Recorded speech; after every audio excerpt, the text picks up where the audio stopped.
Good evening, Your Majesties. Good evening, Windsor. A huge thank you to everyone for making this such a special evening. À 41 ans, le prince William n'est plus seulement le futur roi. C'est un homme qui s'affranchit de l'ombre du devoir, de la tradition et des attentes. Pendant des années, les observateurs de la famille royale ont murmuré, les experts spéculé et le public s'est interrogé. Aujourd'hui, le prince William s'est enfin confié, confirmant ce que beaucoup croyaient depuis longtemps. Son aveu n'est pas seulement surprenant, il est profondément personnel et révèle une facette de lui que peu de gens ont jamais vue. Qu'a-t-il finalement révélé? Et pourquoi maintenant, après tout ce temps? Rejoignez-nous pour découvrir la vérité derrière la révélation tant attendue du prince William. Le tournant qu'ils n'ont jamais vu venir, lorsque le prince William a finalement parlé de ce que les gens soupçonnaient depuis des années, ce n'était pas un simple commentaire. Cela nous a donné un aperçu du poids qu'il avait porté tout ce temps. Il a parlé de la pression de grandir, sachant que le monde l'observait et le jugeait constamment. Et même s'il paraissait souvent calme et maître de lui, il y avait des moments où il se sentait profondément frustré, seul et plein de doutes. Mais pour comprendre pourquoi ces sentiments étaient si profonds, il faut remonter aux origines, là où tout a commencé. Dans sa jeunesse, William est né le 21 juin 1982 à Londres. Ses parents étaient le prince Charles et la princesse Diana, et sa grand-mère, la reine Elizabeth, était encore sur le trône à l'époque. Une semaine seulement après sa naissance, son nom complet, William Arthur Philip Lewis, fut officiellement annoncé et son baptême eut lieu dans la salle de musique du palais de Buckingham, le jour même où son arrière-grand-mère fêtait ses 82 ans, à seulement 9 mois. William accompagna ses parents lors d'une tournée royale en Australie et en Nouvelle-Zélande. C'était un événement marquant, car aucun bébé royal n'avait jamais fait cela auparavant, et une photo de ce voyage, où William jouait avec une abeille en peluche en Nouvelle-Zélande, devint rapidement virale. Ce jouet, baptisé Buzzy Bee, est devenu une icône nationale après cet événement. Mais voici le plus intriguant. Ce sourire public que tout le monde voyait en grandissant cachait bien plus que ce que l'on pensait. Et ce qui se produisit ensuite allait façonner tout son avenir. 2 ans seulement après cette tournée, son jeune frère Harry naquit en 1984.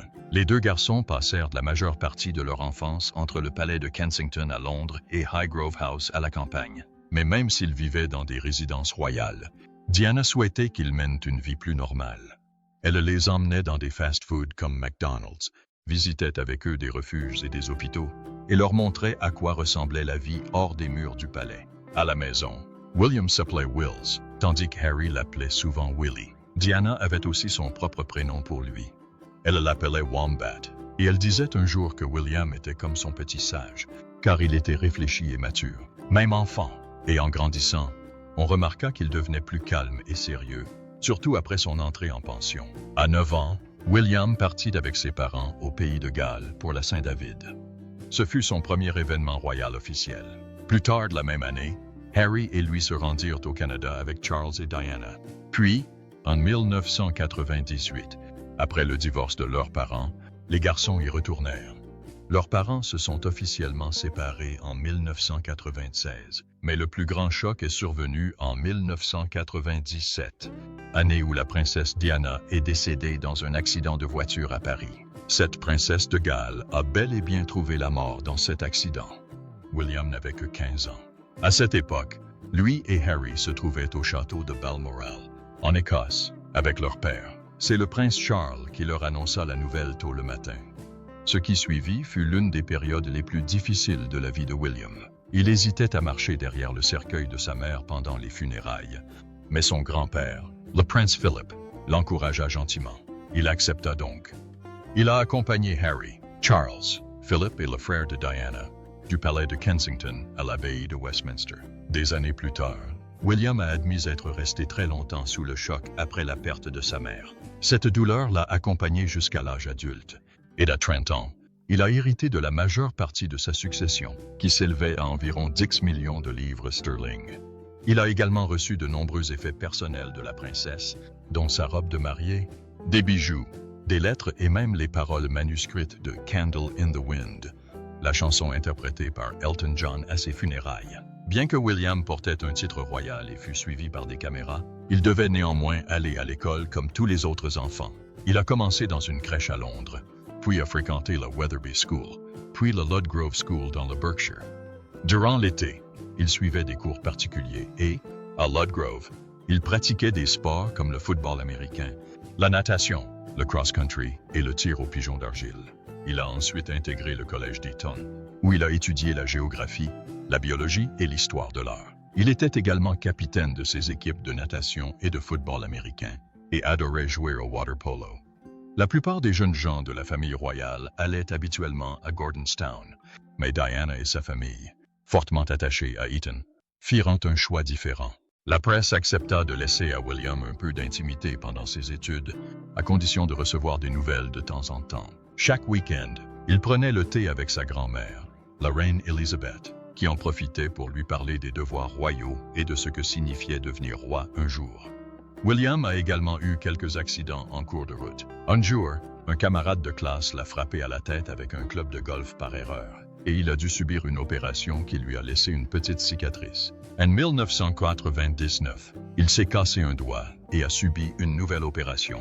Mais après avoir terminé ses études à Eton, il n'a pas directement intégré la royauté. Il a décidé de prendre une année sabbatique. Durant cette année, il s'est engagé dans l'armée pour suivre une formation au Belize. Il a également travaillé dans des fermes en Angleterre, enseigné l'anglais au Chili et même appris quelques mots de Swahili, car il s'intéressait à la culture africaine. En 2001, il entre à l'université de St. Andrews, en Écosse. Il étudie d'abord l'histoire de l'art, puis la géographie. Il obtient son diplôme avec mention en 2005. Durant ses études, il jouait au water polo et se faisait discret en utilisant le nom de Steve, afin que les autres étudiants ne le connaissent pas. À 21 ans, il obtint sa première fonction royale officielle en tant que conseiller d'État. Peu après, il entama des tournées en solo, d'abord en Nouvelle-Zélande en 2005, puis en Australie après les inondations et les tremblements de terre. Pour se préparer à son futur rôle, il a également effectué des stages dans des institutions comme la Banque d'Angleterre et même le MI6. En 2014, il a suivi une formation à Cambridge pour apprendre à gérer le duché de Cornouailles. Mais malgré tous ses titres et ses responsabilités, le plus grand changement dans la vie de William est venu d'un événement profondément personnel. C'est à cette époque qu'il a rencontré Kate Middleton. Ils se sont rencontrés à l'université et sont devenus amis. Au fil du temps, cette amitié s'est transformée en amour.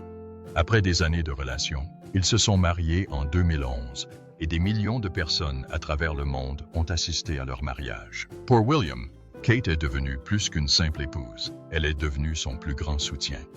Et si leur histoire d'amour a inspiré le monde entier, elle a aussi engendré une nouvelle pression, car désormais, les yeux de la famille royale et du monde entier étaient braqués sur eux.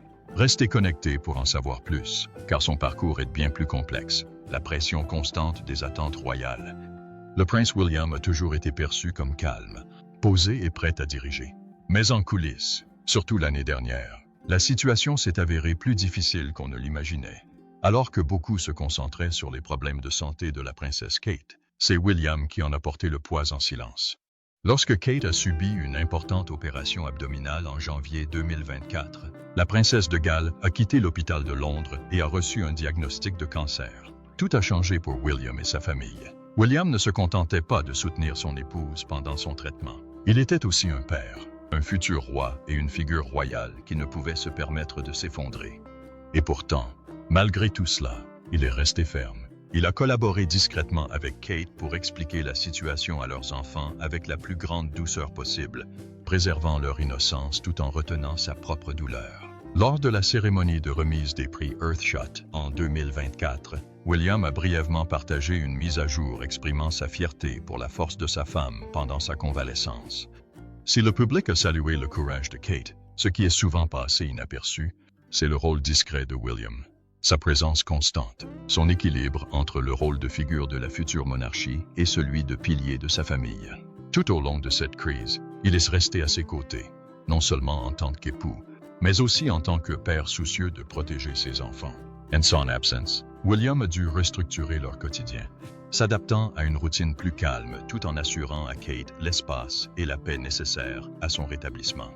Son traitement, y compris sa chimiothérapie, est resté en grande partie confidentiel. Mais William est resté constant tout en participant à ses engagements royaux, en gérant les attentes du public et en supportant silencieusement le coût émotionnel du combat de sa compagne contre le cancer. En septembre 2024, lorsque Kate a annoncé la fin de sa chimiothérapie, ce fut un moment de soulagement, mais aussi un moment qui a rappelé à William la fragilité de la vie. Même dans cette période délicate, William n'a pas renoncé à ses devoirs.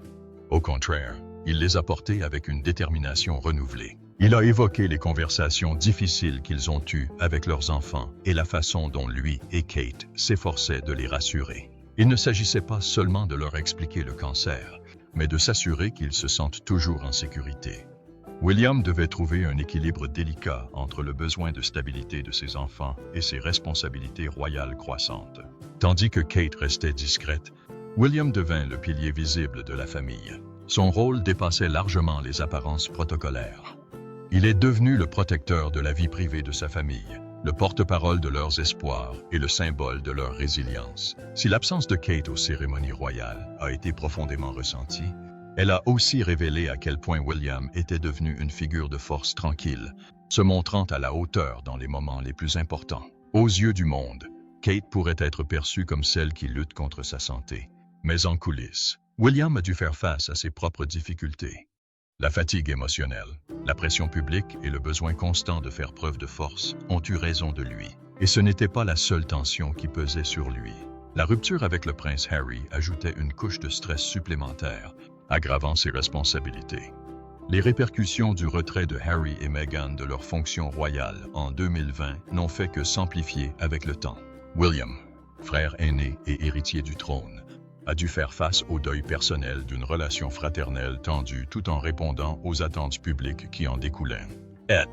Alors que les fissures dans leurs liens devenaient plus visibles, William a dû préserver l'image d'une monarchie unie, même lorsque sa propre famille était divisée. Ce poids croissant du devoir n'était pas nouveau pour William.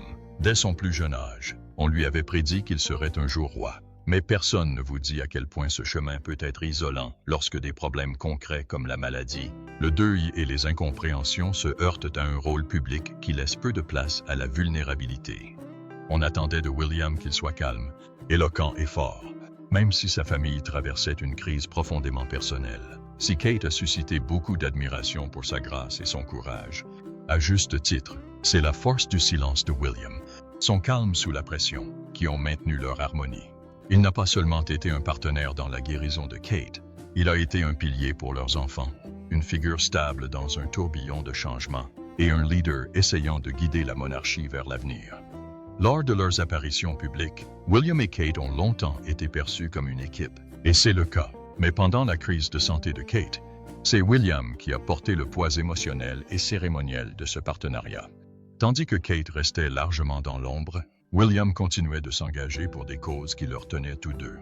Son engagement environnemental, notamment à travers des initiatives comme le prix Earthshot, est resté au cœur de son identité publique. Mais plus encore, son dévouement à la cause de la santé mentale, un sujet que Kate et lui ont défendu ensemble, a pris une signification encore plus profonde durant cette période.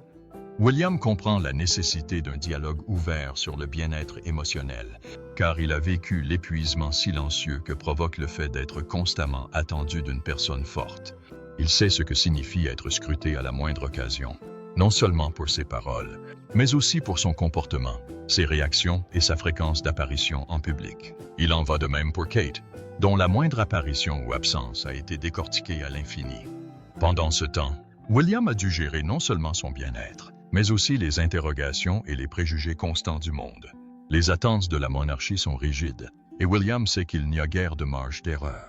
Mais au lieu de résister, il a choisi de saisir l'instant présent, avec grâce et un engagement sans faille. Leurs efforts conjoints pour promouvoir la santé mentale, le soutien communautaire et la responsabilité environnementale n'ont jamais faibli, même lorsque la vie est devenue accablante. Pourtant, aussi admirables que soit leur cause, elles ont un coût personnel. William a souvent exprimé son souhait de voir ses enfants grandir dans un monde qui valorise l'empathie et la détermination. Mais leur offrir un tel univers implique d'être constamment sous le feu des projecteurs, sacrifiant ainsi leur vie privée et leur normalité. Kate et lui tentent de protéger leurs enfants, mais William ressent le poids de leur offrir une enfance à l'abri du regard sévère des attentes royales. Malgré tout cela, William continue de montrer l'exemple. Son action publique ne se limite pas à laisser un héritage, mais vise à bâtir un avenir dont ses enfants pourront être fiers. Et sa détermination à moderniser la monarchie, même subtilement, a commencé à redéfinir la nature du leadership royal. Pourtant, la lutte pour concilier tradition et progrès demeure. Il doit trouver le juste équilibre entre honorer l'héritage de la monarchie et lui donner une dimension plus accessible et plus humaine. C'est un défi qui définira probablement son règne, même sous l'œil attentif du public, notamment sur des sujets comme le développement durable et les choix de vie du couple. William a choisi de rester fidèle à ses convictions. Mais ces convictions s'accompagnent de défis. Chaque avancée dans la modernisation de l'institution suscite la critique, et chaque tentative d'ouverture invite à l'intrusion. Malgré tout, William reste concentré sur la situation dans son ensemble. Le public ne saisira peut-être jamais pleinement le poids émotionnel qu'il porte. L'inquiétude pour Kate, la protection de ses enfants, l'éloignement de son frère et l'ombre menaçante de la couronne. Mais il persévère. Alors que la pression pour devenir le prochain roi d'Angleterre se fait de plus en plus forte, Guillaume sait que son rôle n'est pas seulement cérémoniel, il est symbolique. Il est le pont entre le passé et l'avenir de la monarchie. Vu de l'extérieur, il est le prince calme et posé qui remplit consciencieusement chaque rôle qu'on attend de lui. Mais en coulisses, c'est un homme qui navigue dans des circonstances extraordinaires, déterminé à servir son pays tout en protégeant ceux qu'il aime le plus. Le chemin qui l'attend peut être incertain, mais le prince William le parcourt avec une détermination tranquille, gardant sa famille près de lui et son devoir encore plus fort. Mais voici le plus intéressant. La lutte entre devoir royal et vie privée. Concilier devoirs royaux, vie de famille et causes qui nous tiennent à cœur n'est pas chose aisée. Et le prince William a porté cette pression presque toute sa vie. Et à mesure qu'il s'engage dans son futur rôle de roi, son fardeau ne fait que s'alourdir. Il ne s'agit plus seulement de remplir des rôles cérémoniels. Il s'agit de diriger un pays, de façonner une monarchie et d'être un mari et un père présent. Mais voici ce que beaucoup de gens ne voient pas. Derrière son image soignée, derrière les sourires lors des événements publics et les réactions sereines aux médias, se cache un homme tiraillé entre devoir et désir. William veut changer le monde. Il veut être le genre de leader dont sa mère serait fière. Mais il veut aussi rentrer à la maison à la fin de la journée et simplement être un père, en aidant aux devoirs, en jouant au football dans le jardin ou en lisant des histoires avant de s'endormir. Ce genre de normalité est rare dans la vie royale. Et c'est là que son combat commence. Car si son amour pour sa famille est indéfectible, les exigences de la couronne ne s'arrêtent jamais. Chaque fois qu'il se tient devant une caméra, il sait que des millions de personnes le regardent. Chaque poignée de main, chaque discours, chaque choix est pesé et jugé. Et pendant tout ce temps, il pleure encore la perte qui a tout changé, celle de sa mère, la princesse Diana. William n'avait que 15 ans lorsque Diana est décédée tragiquement dans un accident de voiture en 1997. Sa mort n'a pas seulement été une perte personnelle dévastatrice, elle a marqué un tournant dans sa vie. Elle lui a appris, très tôt et douloureusement, qu'être royal ne protège pas de la douleur. Et cela a transformé sa vision du monde d'une manière qui continue de l'influencer aujourd'hui. Mais on oublie souvent l'impact de la mort de Diana sur sa relation avec son père, le prince Charles. Leur lien n'a jamais été simple. Dans les années qui suivirent la mort de Diana, William dut vivre sans sa mère tout en se rapprochant d'un père qu'il ne comprenait pas toujours. Charles, devenu roi, était souvent occupé par ses devoirs royaux. Et sa nature réservée affective entrait parfois en conflit avec le profond besoin de réconfort et de connexion de William. Leur relation a parfois été tendue, marquée par des malentendus, des frustrations non exprimées et de longues périodes où le deuil a créé plus de distance que de rapprochement. Aujourd'hui encore, adultes et membres importants de la famille royale, leur relation porte les traces de ces premières tensions. William respecte le dévouement de son père. Je dirais bien quelques mots sur mon père, mais rassurez-vous, contrairement à Lionel, je ne m'étendrai pas toute la nuit. Mais il a aussi essayé de faire les choses différemment, notamment en élevant ses propres enfants. Il a souvent exprimé son désir d'offrir à George, Charlotte et Louis une enfance remplie d'amour, de soutien et libérée de la pression incessante qu'il subissait. Il ne veut pas qu'ils portent les mêmes fardeaux que lui. Son chagrin après Diana, son engagement envers la paternité et sa relation prudente avec Charles ont façonné sa façon d'aborder la vie royale. Et puis, il y a les médias. autre source constante de stress. La méfiance de William envers la presse est profonde et trouve ses racines dans la façon dont elle a traqué sa mère. L'attention incessante des paparazzi qui ont harcelé Diana. Même dans ses derniers instants, le hante depuis. Il s'est donné pour mission de protéger sa femme et ses enfants de ce même regard invasif. C'est pourquoi lui et Kate ont clairement défini la vie privée de leur famille. C'est pourquoi ils ne partagent que des photos soigneusement choisies de leurs enfants, pourquoi ils les protègent des grandes apparitions publiques et pourquoi ils insistent pour une éducation plus respectueuse, loin des projecteurs autant que possible. Il sait par expérience ce que c'est que de grandir sous un microscope. Il sait à quel point ce genre d'attention peut déformer la réalité, alimenter l'anxiété et miner l'estime de soi. Et il refuse de laisser ses propres enfants subir le même sort. Mais, alors que William tente de trouver un équilibre entre devoir public et vie privée, la pression ne faiblit pas. La situation se construit, discrètement, avec persistance, et parfois de manière écrasante. Il y a des moments, selon des sources royales, où le futur roi ressent le poids de tout cela. Des moments où il se demande s'il en fait assez, s'il montre la bonne voie, s'il peut réellement moderniser une institution ancienne tout en protégeant ceux qu'il aime le plus. Car les attentes sont sans limite. Il doit représenter la monarchie avec dignité, s'engager dans la diplomatie internationale, soutenir d'innombrables causes caritatives et préparer un avenir que personne d'autre ne peut véritablement comprendre. Et pourtant, au fond, il n'est qu'un homme qui s'efforce d'honorer l'héritage de sa mère, de construire une vie avec sa femme et d'élever ses enfants avec amour et attention.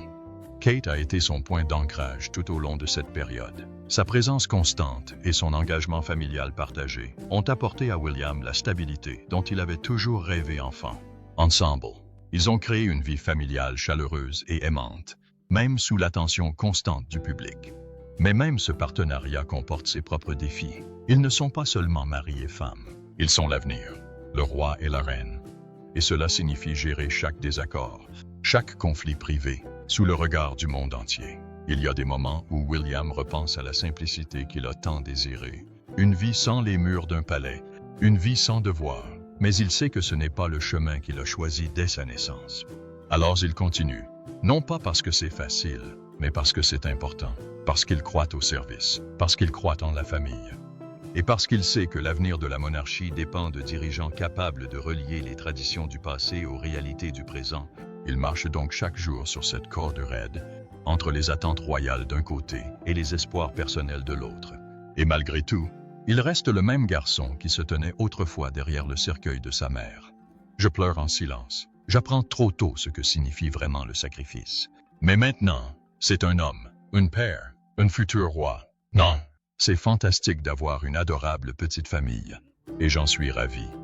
Catherine a fait un travail formidable en tant que mère, et je suis très fier d'elle. Et même si son parcours a été loin d'être facile, sa résilience tranquille l'a porté, pas à pas, à travers le devoir, l'amour et la perte. Alors, qu'en pensez-vous? Et qu'est-ce qui vous fait le plus mal? Le poids du devoir royal ou les sacrifices personnels que le prince William a dû faire en chemin? Partagez votre avis dans les commentaires ci-dessous. Si vous avez aimé cette vidéo, n'hésitez pas à l'aimer, à la partager et à vous abonner à notre chaîne pour en savoir plus. Cliquez également sur la vidéo suivante qui s'affiche à l'écran. Vous allez l'adorer.